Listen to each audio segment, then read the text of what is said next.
Hi there. It's December 27th, and we're continuing our journey through the prophet Zechariah, in Hebrew Zechariah, meaning the Lord remembers, and we're in chapters 10 and 11. Chapter 10 opens with a promise from God that there will be an abundance of rain. It's actually a bit of a postscript to chapter 9 and the promise of God's restoration of Jerusalem.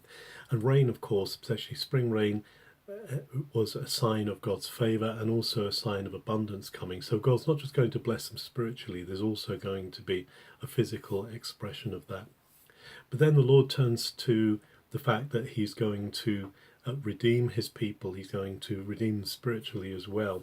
The household gods that they've turned to, the idols that they've turned to, the non-gods that they've turned to are going to be wiped out. They're going to be abolished. And then the Lord turns his attention through Zechariah to the shepherds. Now, shepherds in this context stand for leaders. And actually God says, I'm going to take over the leadership of my people, because the shepherds that I put in place, whether that's kings or priests or prophets, they've been untrue to me. And so he is going to take on the flock, and they're going to become his army. They're going to become his cornerstone, he says. He's going to strengthen them. Both Judah and Israel will be involved in this, and they will be joyful in the Lord. The Lord is going to become the source of their joy. They're going to be redeemed from Egypt and Assyria, the places where they've been exiled to. And the whole land is going to be resettled. There's going to be so much resettlement that the land will not be big enough to house them all, so they're going to spill over into Lebanon to the north, and they're going to take up again the lands of Gilead, which is the Transjordan. To the east of the Jordan is going to be settled. There's going to be redeeming from Egypt is going to mean that the Nile is going to be dried up. The Nile will not stop them getting back, and they will be found in the Lord's house. In the Lord's name they will move forward. And then in chapter 11 there's a continuation of this theme of the leaders, the false leaders who have misled the people. So chapter 10 is about God taking on again the shepherding role of Israel himself, but he comes back to the leaders who he says have killed the flock. They have not treated the flock well. They have harmed the flock.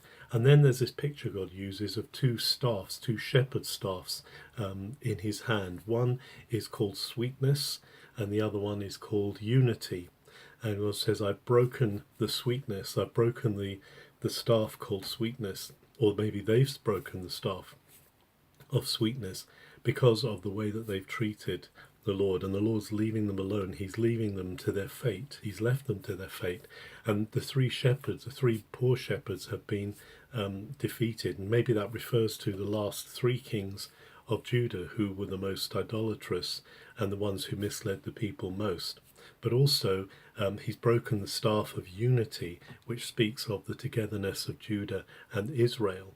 And that has been seen by the exile both of Israel and Judah, and he's leaving them to this. He's leaving them like a people unshepherded, like a people without a shepherd. It's amazing that when we look at Jesus and his words about the shepherd, in the Gospels, he draws a lot on this kind of picture, on this picture of those who are without a shepherd, of sheep without a shepherd scattered.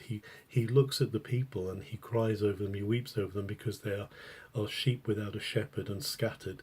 And that looks back to this time of Zechariah when the people have been without a shepherd. But of course God is saying, I am going to be their shepherd. I am going to be the one who restores them. And Jesus himself in John chapter 10 talks about being the good shepherd and his sheep hearing his voice.